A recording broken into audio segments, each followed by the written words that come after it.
প্রবাসে একা থাকলে সব কাজ নিজেকেই সামলাতে হয়। ঘরের কাজ বলেন আর বাইরের কাজ বলেন, দুইটাই আমার কাছে অনেক বেশি গুরুত্বপূর্ণ। পরিষ্কার পরিচ্ছন্নতা ইমানের অংশ, এই কথাটা আমি কখনোই ভুলি না। আসসালামু আলাইকুম এভরিওয়ান, সবাই কেমন আছেন? আমি কাতার প্রবাসী ঋতু ইসলাম চলে এলাম রান্নার ভিডিও নিয়ে। আজ আমি সাগরের পোয়া মাছ দিয়ে পেঁপে তরকারি রান্না করব। আমার চ্যানেলে রান্নার শর্ট ভিডিও প্রচুর আছে, আপনারা চাইলে দেখে নিতে পারেন।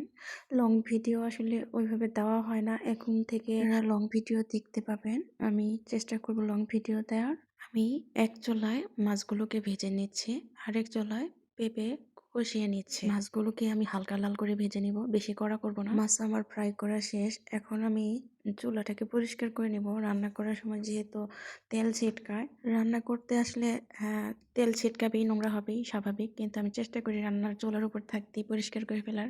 দেখেন আমার অলরেডি পরিষ্কার করা হয়ে গেছে চুলার পর, একদম পরিষ্কার করে ফেলেছি। এখন বেসিনটা ভালো করে মেজে ধুয়ে নেব।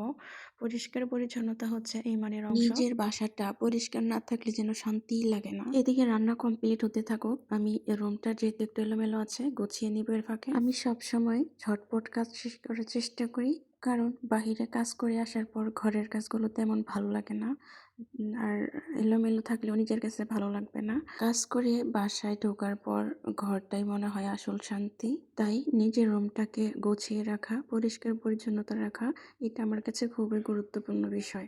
সবাই আমার জন্য দোয়া করবেন, এই শান্তিটা যেন আমি সবসময় ধরে রাখতে পারি।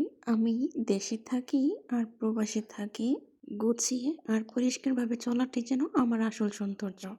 রুম গোছানো শেষ, এবার রান্নাঘরে চলে যাই। রুম গোছাতে গোছাতে আমার এদিকে তরকারিটা হয়ে গিয়েছে, আমি এবার মাছগুলো তরকারিতে দিয়ে দিব। আজ অনেক দিন পরে পেঁপের তরকারি রান্না করলাম। একটা সময় পেঁপের তরকারি অনেক খেতাম, এখন তেমন স্বাদ পাওয়া যায় না, আর টাটকা পেঁপেও তেমন একটা পাওয়া যায় না। এদিকে বলতে গেলে এখন অনেক কিছুরই স্বাদ কমে গেছে। এদিকে চুলার পর আমি তেল গলার জন্য রেখে দিয়েছি, চুলে দিব। আর এদিকে ভাতটাও প্রায় হয়ে গিয়েছে। আপনারা কে কে পেঁপের তরকারি খেতে পছন্দ করেন অবশ্যই কমেন্ট করে জানাবেন। ছাদের উপর আমি ধনিয়া পাতা লাগিয়েছিলাম, সেখান থেকে কিছু ধনিয়া পাতা নিয়ে এলাম। ধনিয়া পাতা ছাড়া যেন আমার চলেই না, প্রতিটা তরকারিতে আমি ধনিয়া পাতা দেওয়ার চেষ্টা করি, এই জন্য আমি বাসায় লাগিয়ে দিয়েছি। মাশাল্লাহ, দেখেন তরকারির কালারটা কি সুন্দর এসেছে। আমার ভিডিওগুলো যদি ভালো লাগে অবশ্যই ফলো দিয়ে যাবেন, লাইক কমেন্ট করবেন। আর যারা ইউটিউব থেকে দেখছেন অবশ্যই সাবস্ক্রাইব করতে ভুলবেন না, লাইক কমেন্ট করে পাশেই থাকবেন। তরকারিটা কিন্তু অনেক মজা হয়েছিল, আর হঠাৎ করে রান্না করছি এই জন্যই হয়তো। সাথে থাকার জন্য অসংখ্য ধন্যবাদ। আজ এই পর্যন্তই, আল্লাহ হাফেজ।